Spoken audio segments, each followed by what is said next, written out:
धर्म और अधर्म के बीच जो युद्ध चलता रहता है, उसमें कभी-कभी अधर्म इतना बढ़ जाता है कि स्वयं भगवान को धरती पर आना पड़ता है। आज मैं आपको सुनाता हूँ एक ऐसी कहानी जहां हनुमान जी ने दिखाया कि जब अधर्म अपनी हद पार कर जाता है, तो महादेव के अंश के रूप में वो कैसे न्याय करते हैं। ये कहानी सिर्फ एक घटना नहीं है, बल्कि एक सबक है कि सच्ची भक्ति की शक्ति कितनी अपार होती है। लंका का राजा रावण अपनी शक्ति और ज्ञान के नशे में इतना चूर हो गया था कि उसे लगता था कि वो देवताओं से भी बड़ा है। 10 सिर वाला ये राक्षस राज अपने आप को अजेय मानता था।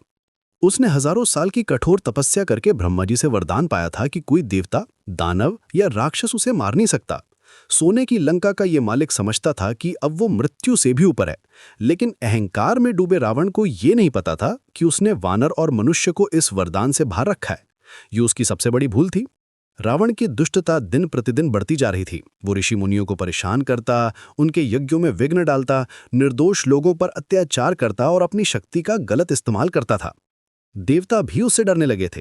जब उसने माता सीता का हरण किया, तो अधर्म ने अपनी सारी हदें पार कर दी थी। ये सिर्फ एक अपहरण नहीं था, बल्कि धर्म पर सीधा हमला था। पूरे ब्रह्मांड में हाहाकार मच गया था। लेकिन रावण को क्या पता था कि श्रीराम के भक्तों में एक ऐसा वीर है जो सिर्फ वानर नहीं, बल्कि स्वयं महादेव का अंश है। हनुमान जी, जो पवन पुत्र कहलाते हैं, वो रुद्र के 11वें अवतार हैं। जब धर्म की रक्षा की बात आती है, तो उनके अंदर महादेव की शक्ति जाग उठती है। उनकी भुजाओं में वो ताकत है जो पर्वतों को हिला दे। उनकी आंखों में वो तेज है जो सूर्य को भी मात दे दे। जब श्री राम ने माता सीता को खोजने के लिए हनुमान जी को भेजा, तो वो बिना किसी डर के समुद्र पार करके लंका पहुंचे। 100 योजन का विशाल समुद्र उनके लिए एक छोटी सी छलांग था। समुद्र के ऊपर से उड़ते हुए जब वो लंका के आसमान में पहुंचे, तो उन्होंने देखा कि कैसे सोने का ये शहर अहंकार में डूबा हुआ है। लंका में पहुंचकर उन्होंने देखा कि कैसे रावण का अहंकार आसमान छू रहा है और कैसे वो अपने आप को सर्वशक्तिमान समझ रहा है। हनुमान जी ने अशोक वाटिका में माता सीता से मुलाकात की और उन्हें श्री राम का संदेश दिया। माता सीता की आंखों में जो आंसू थे, वो हनुमान जी के दिल को छू गए। उन्होंने माता को भरोसा दिलाया कि जल्दी ही श्री राम आकर उन्हें मुक्त कराएंगे। लेकिन जब रावण के सैनिकों ने उन्हें पकड़ा और रावण के दरबार में ले गए, तो वहां जो हुआ वो इतिहास बन गया। रावण के भव्य दरबार में हनुमान जी ने कोई डर नहीं दिखाया। चारों तरफ राक्षसों की भीड़ थी, लेकिन हनुमान जी का चेहरा शांत था। जब रावण ने अपने सिंहासन पर बैठकर अपनी शक्ति का प्रदर्शन करते हुए कहा कि वो सबसे महान है, तो हनुमान जी ने उसे सीधे चुनौती दी। उन्होंने गर्जना करते हुए कहा कि तुम्हारी सारी शक्ति श्री राम के सामने कुछ भी नहीं है। रावण को गुस्सा आया और उसने हनुमान जी की पूंछ में आग लगवाने का आदेश दिया। लेकिन रावण को क्या पता था कि वो किसके साथ खेल रहा है। हनुमान जी ने उस आग को अपनी शक्ति बना लिया। महादेव के अंश होने के नाते आग उनके लिए कोई समस्या नहीं थी, बल्कि उन्होंने उस आग का इस्तेमाल करके पूरी लंका को जलाना शुरू कर दिया।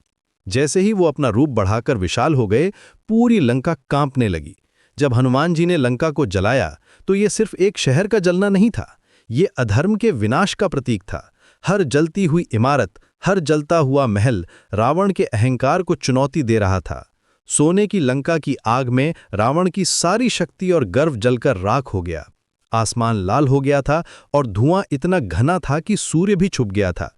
इस घटना से पूरे राक्षस जगत को पता चल गया कि हनुमान जी कोई साधारण वानर नहीं है, वो महादेव के अंश हैं। और जब धर्म की रक्षा की बात आती है, तो उनकी शक्ति असीमित हो जाती है। रावण समझ गया कि उसने किसी साधारण व्यक्ति को नहीं, बल्कि स्वयं शिव के अवतार को चुनौती दी है। उसका घमंड चूर चूर हो गया था। लंका दहन के बाद हनुमान जी वापस लौटे, लेकिन उनका संदेश साफ था। जो भी अधर्म के रास्ते पर चलेगा, जो भी निर्दोष लोगों पर अत्याचार करेगा, उसका अंत निश्चित है। हनुमान जी के भक्त जानते हैं कि जब वो महादेव की शक्ति के साथ आते हैं, तो कोई भी शत्रु उनके सामने टिक नहीं सकता। आज भी जब कोई व्यक्ति हनुमान जी की सच्ची भक्ति करता है, तो उसे महादेव का आशीर्वाद मिलता है। हनुमान जी सिर्फ श्री राम के भक्त नहीं हैं, बल्कि वो स्वयं एक शक्ति हैं जो अधर्म का नाश करती हैं। जो भी उनकी शरण में आता है, उसे कोई भी शत्रु हरा नहीं सकता। ये कहानी हमें सिखाती है कि सच्ची भक्ति में वो ताकत है जो किसी भी मुश्किल को पार कर सकती है।